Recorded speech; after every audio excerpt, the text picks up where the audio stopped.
Our keynote speaker will be introduced by someone who has given so much already to the creation of the Cooper Medical School of Rowan University.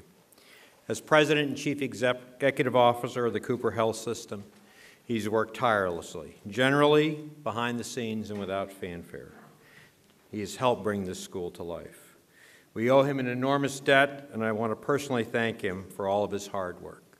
Mr. John Sheridan.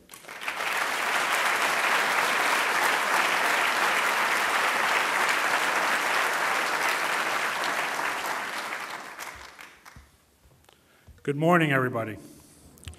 Paul, thank you for those very kind words.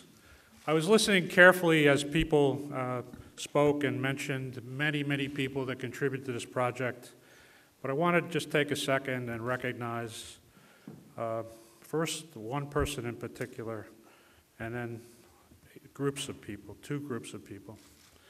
First, would you please recognize Joan Davis, the Vice Chairman of our board.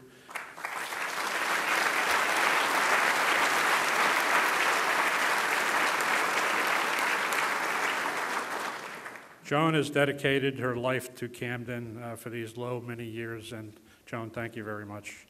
I also think it would be appropriate to recognize the amazing leadership that the boards of trustees of both Cooper and Rowan provided. I would ask them all to stand, please.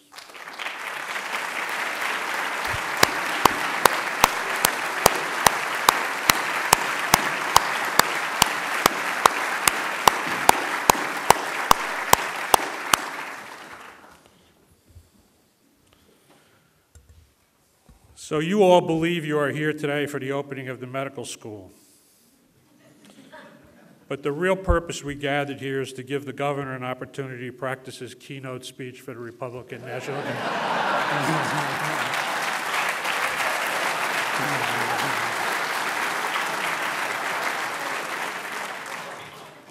The theory is if it can work here, it can work anywhere.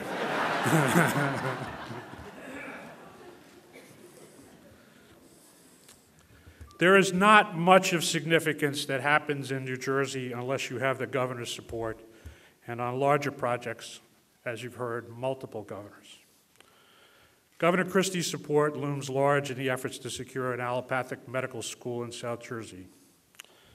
In September of '09, and I recall this vividly, the governor broke away from the campaign trail and came to Cooper to visit a close friend who was badly injured with a traumatic accident.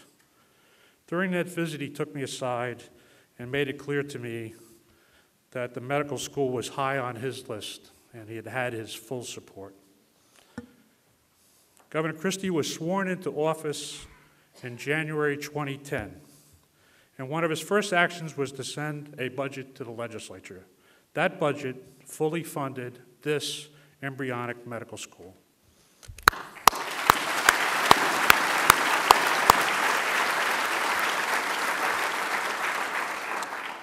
He followed through again in two subsequent budgets, and he did this in the face of significant annual state budget issues. In my view, it is impossible to overstate the importance of his actions. In the spring of 2011, there were two medical school applications pending before the Liaison Committee on Medical Education: the University of California at Riverside and Rowan University. Our application included a very strong and detailed letter of support from the governor, along with letters from Senate President Steve Sweeney and then Assembly Budget Chairman Lou Greenwald. Suffice it to say, only one application was approved. The other was rejected, and the reason was it had insufficient state support. Please stand and give Governor Chris Christie a very warm Camden welcome.